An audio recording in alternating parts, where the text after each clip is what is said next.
8ஆம் நாள் நவராத்திரி விழாவில் ஸ்ரீ சந்தான லட்சுமி அலங்காரத்தில் துர்க்கை அம்மன். 8ஆம் நாளாக அருள்மிகு துர்க்கையம்மன் ஆலயத்தில் நவராத்திரி மகோத்சவ விழா நடைபெற்று வருகிறது.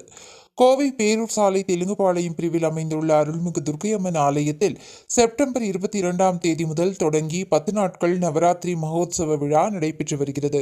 பல்வேறு நாட்கள் பல்வேறு அலங்காரத்துடன் துர்க்கையம்மன் பக்தர்களுக்கு காட்சியளித்தார். அதேபோல் திங்கட்கிழமை அன்று ஸ்ரீ சந்தான லட்சுமி அலங்காரத்தில் துர்க்கையம்மன் காட்சியளித்தார். அவருக்கு தீபாராதனை, மங்கள இசை என பல்வேறு நிகழ்ச்சிகள் நடைபெற்றன. மேலும் பக்தர்கள் அனைவருக்கும் பிரசாதம் வழங்கி சிறப்பித்தனர்.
புதிய